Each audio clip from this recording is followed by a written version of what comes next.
പണ്ഡിതന്മാർ മാറോടണച്ച മഹിതക്കുടി. മുസ്ലിം ലീഗിൻ്റെ സന്ദേശവുമായി നേതാക്കൾ നാടും നഗരവും താണ്ടുന്ന കാലം.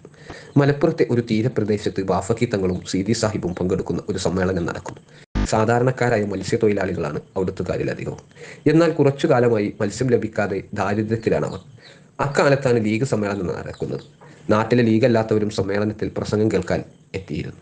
ഖാൻ ബഹദൂർ ആറ്റക്കോയ തങ്ങളായിരുന്നു മറ്റൊരു പ്രധാന വ്യക്തിത്വം. 1937 പോക്കർ സാഹിബിനെ പരാജയപ്പെടുത്തിയ അതേ ആറ്റക്കോയ തങ്ങൾ തന്നെ.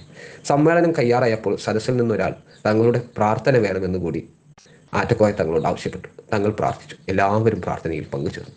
പിറ്റേ ദിവസം തന്നെ അവർ കടലിൽ പോയി. തിരിച്ചു വന്നത് ആഹ്ലാദത്തോടെയായിരുന്നു. അള്ളാഹുവിൻ്റെ അനുഗ്രഹത്താൽ അവർക്ക് ധാരാളം മത്സ്യം കിട്ടി. പ്രതീക്ഷയറ്റ് വീട്ടിൽ കിടന്നിരുന്നവരിലേക്ക് സന്തോഷമെത്തി. ദാരിദ്ര്യത്തിന് അറുതി വരുന്നതിലുള്ള സൂചനയായി ജനം ഇതിനെ കണ്ടു. മുസ്ലിം ലീഗ് സമ്മേളനം നാട്ടിൽ ആകെ സന്തോഷമായി മാറി. ജനം നേതാക്കളെ ഹൃദയത്തിൽ കുറിച്ചിട്ടു. ലീഗിനെ വാരിപ്പുണർന്നു. മുസ്ലിം ലീഗ് കേവലം രാഷ്ട്രീയത്തിനപ്പുറം ഭക്തിയും ആത്മീയതയും നിറഞ്ഞതാണെന്ന് അവർക്ക് ബോധ്യമായി. ഇതുപോലുള്ള നിരവധി സംഭവങ്ങളുടെ ചരിത്രം കൂടി മുസ്ലിം ലീഗ് പ്രസ്ഥാനത്തിന് പറയാനുണ്ട്. ഭൗതിക നേട്ടത്തിന് വേണ്ടി ആത്മീയ അറിവിനെ ദുരുപയോഗപ്പെടുത്താത്ത പണ്ഡിതന്മാരുടെ എല്ലാം പ്രാർത്ഥനയും പിന്തുണയും ആവോളം ലഭിച്ച പ്രസ്ഥാനമാണ് ഇന്ത്യൻ യൂണിയൻ മുസ്ലിം ലീഗ് എന്ന ആശയത്തിൻ്റെ വ്യാപനത്തിന് ഹേതുവായ ആത്മീയ പ്രശ്നമുള്ള ഒട്ടേറെ സംഭവങ്ങൾ മലബാറിൻ്റെ വിവിധ ഭാഗങ്ങളിൽ ഉണ്ടായിട്ടുണ്ട്. സാമൂഹിക സാംസ്കാരിക വിദ്യാഭ്യാസ രംഗത്ത് പ്രശസ്തരായവരോടൊപ്പം സയ്യിദന്മാരുടെയും പണ്ഡിതന്മാരുടെയും സാന്നിധ്യം പാർട്ടിയുടെ വളർച്ചയ്ക്ക് സഹായകമായിട്ടുണ്ട്. നൂറ്റാണ്ടിലേറെ കാലം മുസ്ലിം ലീഗ് പാർട്ടിയുടെയും സംസ്ഥയുടെയും മുന്നണി പോരാളിയായി പ്രവർത്തിച്ച PVS മുസ്തഫ പൂക്കോയ തങ്ങൾ മുസ്ലിം ലീഗ് വേദിയിലേക്ക് വരാൻ അവസരം ലഭിച്ച കാര്യം ഒരിക്കൽ പറഞ്ഞത് ഇങ്ങനെയാണ്. തങ്ങൾ പാണക്കാട് ദർസിൽ പഠിക്കുമ്പോൾ പാണക്കാട്ടെ നിത്യസന്ദർശകനായ സർവ്വ ഇന്ത്യ മുസ്ലിം ലീഗ് നേതാവ് അബ്ദുൽ സത്താർ സേട്ടു സാഹിബ് ഒരിക്കൽ ദർസിൽ വരികയുണ്ടായി. മുസ്ലിം ലീഗ് പ്രസ്ഥാനത്തെ ഹൃദയത്തിൽ കൊണ്ട് നടക്കുന്ന തങ്ങൾ സത്താർ സേട്ടു സാഹിബ് വന്നതറിഞ്ഞ് അദ്ദേഹത്തെ ഒന്ന് കാണുക എന്ന ഉദ്ദേശത്തോടെ പുറത്തു വന്ന് അവിടെ ഉണ്ടായിരുന്ന ബെഞ്ചിൽ ഇരുന്നു. സന്ദർശന ഉദ്ദേശം പൂർത്തീകരിച്ച് തിരിച്ചു പോകാൻ ഒരുങ്ങിയ സേട്ടു സാഹിബും തങ്ങളെ കണ്ടു. ഇരുവരും പരസ്പരം പുഞ്ചിരിച്ചു. തങ്ങളുടെ അടുത്ത് വന്ന സത്താർ സേട്ടു സാഹിബ് മുസ്ലിം ലീഗിൽ പ്രവർത്തിക്കാൻ താല്പര്യമുണ്ടോ എന്ന് ചോദിച്ചു. ഉസ്താദ് സമ്മതം തരികയാണെങ്കിൽ വരാമെന്ന് തങ്ങളും മറുപടി പറഞ്ഞു. ഗൗരവ പ്രകൃതക്കാരനായ ഉസ്താദിനോട് എങ്ങനെ ചോദിക്കും എന്നതായിരുന്നു തങ്ങളുടെ പേര്. ഒടുവിൽ രണ്ടും കൽപ്പിച്ച് ഉസ്താദ് ചോദിച്ചു. ഉസ്താദിൻ്റെ അനുവാദവും കിട്ടി. നേരെ പോയത് ഒതുക്കുങ്ങൽ എന്ന സ്ഥലത്ത് നടക്കുന്ന മുസ്ലിം ലീഗ് സമ്മേളന വേദിയിലേക്കായിരുന്നു. ആ സമ്മേളനത്തിൽ ദുആ നടത്തിക്കൊണ്ടാണ് PVS തങ്ങൾ മുസ്ലിം ലീഗ് പ്രവർത്തന രംഗത്തേക്ക് പ്രവേശിച്ചു. മഹാനായ പാണക്കാട് PMSA പൂക്കോയ തങ്ങൾ വിട പറയുന്നതിന് ഏതാനും ദിവസങ്ങൾക്ക് മുമ്പ് രോഗശയ്യയിൽ കിടക്കവേ ഒരു ദൂതനെ അയച്ച് സൂഫി വര്യനായ ഷെയ്ഖുന ചാപ്പനങ്ങാടി ബാപ്പു മുസ്ലിയാരെ വിളിപ്പിച്ചു. തങ്ങളുടെ വിളി അറിഞ്ഞ ഉടനെ ഷെയ്ഖുന പാണക്കാട്ടെത്തി. വളരെ ഭവ്യതയോടെ തങ്ങളുടെ അടുത്ത് നിന്നു. അവശ്യതയിലാണെങ്കിലും ബാപ്പു മുസ്ലിയാരെ അരികത്ത് കൂട്ടിപ്പിടിച്ച് കൊണ്ട് ഫാത്തിഹ ഓതി മന്ത്രിക്കാൻ ആവശ്യപ്പെട്ടു. ദിനം പ്രതി നൂറുകണക്കിന് ആളുകൾക്ക് സാന്ത്വന മന്ത്രം നൽകുന്ന പൂക്കോയത്തങ്ങൾ തനിക്ക് വേണ്ടി മന്ത്രിക്കാൻ വിളിച്ചു വരുത്തിയ ചാപ്പനങ്ങാടി ബാപ്പു മുസ്ലിയാരുടെ മഹത്വം മറ്റാരേക്കാളും അറിയാമായിരുന്ന ആളായിരുന്നു പൂക്കോയത്തങ്ങൾ. 1977 മുസ്ലിം ലീഗ് സംസ്ഥാന സമ്മേളനത്തിൽ ദുആ ചെയ്തത് അതേ ഷെയ്ഖുന ചാപ്പനങ്ങാടി ബാപ്പു മുസ്ലിയാരായിരുന്നു. ചാപ്പനങ്ങാടി ഉസ്താദ് ദുആ ചെയ്യാൻ പോകുന്ന വിവരമറിഞ്ഞ് സമ്മേളനത്തിൽ ഏതാനും ദിവസം മുമ്പ് അവരുടെ കുറച്ച് ശിഷ്യന്മാർ കാര്യം അന്വേഷിച്ചു. മുസ്ലിം ലീഗ് സമുദായത്തിൻ്റെ രക്ഷാ കവചമാണെന്നും അതിനെ നിലനിർത്തേണ്ടത് നാം ഓരോരുത്തരുടെയും ബാധ്യതയാണെന്നാണ് ഉസ്താദ് അവരോട് പറഞ്ഞത്. ഇതേ ആശയക്കാരായതുകൊണ്ട് തന്നെയാണ് കണ്ണിയത്ത് ഉസ്താദും ശംസുൽ ഉലമയും കാളമ്പാടി ഉസ്താദും മാനു മുസ്ലിയാരും അടക്കമുള്ള പണ്ഡിത മഹത്തുക്കളും ഈ പ്രസ്ഥാനത്തിന് വേണ്ടി നിലകൊണ്ടതും പ്രവർത്തിച്ചതും പ്രാർത്ഥിച്ചതും. 40 വർഷത്തോളം ദർസ് നടത്തി നൂറുകണക്കിന് ശിഷ്യന്മാരെ സമ്പാദ്യത്തിനുടമയായ മഹാപണ്ഡിതൻ KC ജമാലുദ്ദീൻ മുസ്ലിയാർ മുസ്ലിം ലീഗ് പ്രകടനങ്ങളിൽ ഹരിത പതാകയുമേന്തി മുൻനിരയിൽ തന്നെ ഉണ്ടാകുമായിരുന്നു എന്നതാണ് ചരിത്രം.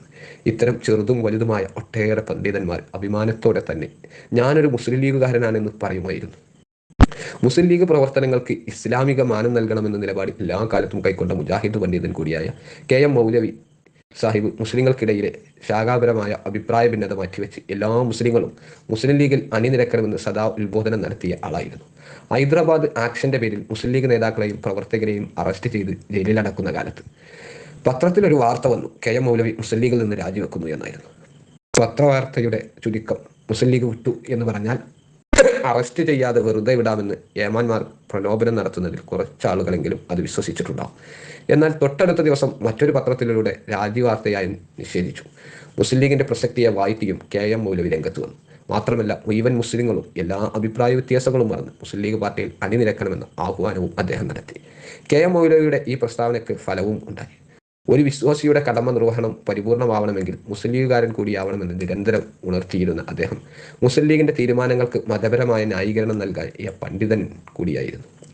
മുസ്ലിം ലീഗ് കെട്ടിപ്പടുക്കുന്നതിൽ ചെറുതല്ലാത്ത പങ്കുവഹിക്കുകയും പാർട്ടിയുടെ ആദ്യകാല നയ രൂപീകരണത്തിൽ പണ്ഡിത ഹേതുവായ ഇടപെടലുകൾ നടത്തുകയും ചെയ്ത മറ്റൊരു മുജാഹിദ് നേതാവായിരുന്നു NV അബ്ദുസലാം മൗലവി. 1948 മാർച്ച് 10 ചരിത്രപ്രസിദ്ധമായ യോഗത്തിൽ ഒരു പണ്ഡിതന്റെ കടമ നിർവഹിച്ച് അദ്ദേഹം നടത്തിയ പ്രസംഗം ശ്രദ്ധേയമായിരുന്നു. പ്രമുഖ നേതാവ് മുഹമ്മദ് റസാഖ് ഖാൻ ഇസ്ലാമിക ചരിത്രത്തിലെ പ്രസിദ്ധമായ ഹുദൈബിയ സന്ധിയെ എടുത്തുധരിച്ചുകൊണ്ട് മുസ്ലിം ലീഗ് ഒരു രാഷ്ട്രീയ പാർട്ടിയായി തുടരേണ്ടതില്ലെന്ന് ശക്തമായി വാദിച്ചപ്പോൾ ഹുദൈബിയ സന്ധിയുടെ സാഹചര്യങ്ങളും അതിൻ്റെ കാര്യകാരണങ്ങളും വിശദമായി പ്രതിപാദിച്ചുകൊണ്ട് മുസ്ലിം ലീഗ് നിലനിൽക്കേണ്ടതിൻ്റെ ആവശ്യകതയെപ്പറ്റിയാണ് മൗലവി സാഹിബ് സംസാരിച്ചത്.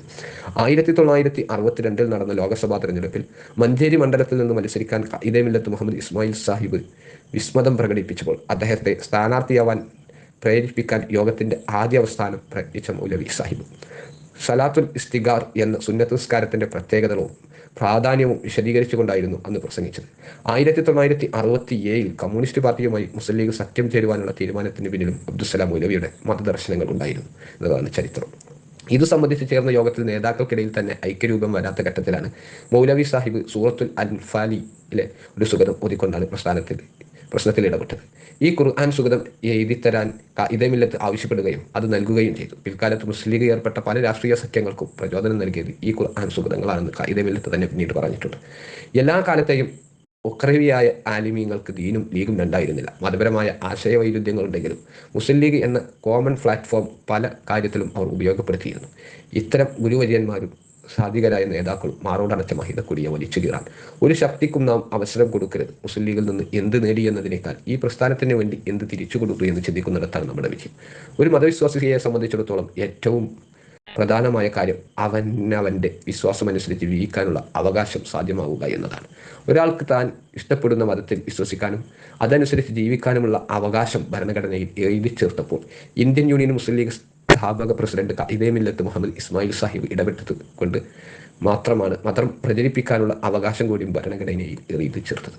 ഇന്ന് മതപ്രബോധനത്തിനായി സ്റ്റേജ് കെട്ടിയും പേജൊരുക്കിയും രംഗത്ത് വന്നു ഒടുവിൽ മുസ്ലിം ലീഗിനെതിരെ ആക്ഷേപങ്ങൾ ചൊരിയുന്ന മതനേതാക്കൾ എന്ന് പറയപ്പെടുന്ന ന്യൂനപക്ഷമെങ്കിലുമുള്ള ഇക്കൂട്ടർ ഒരു വേള ചിന്തിക്കണം, തങ്ങൾക്ക് ഈ അവകാശം ലഭിച്ചത് മുസ്ലിം ലീഗ് നേതാവ് ഖാഇദെ മില്ലത്ത് മുഹമ്മദ് ഇസ്മായിൽ സാഹിബിൻ്റെ ഇടപെടൽ മൂലമാണെന്ന്.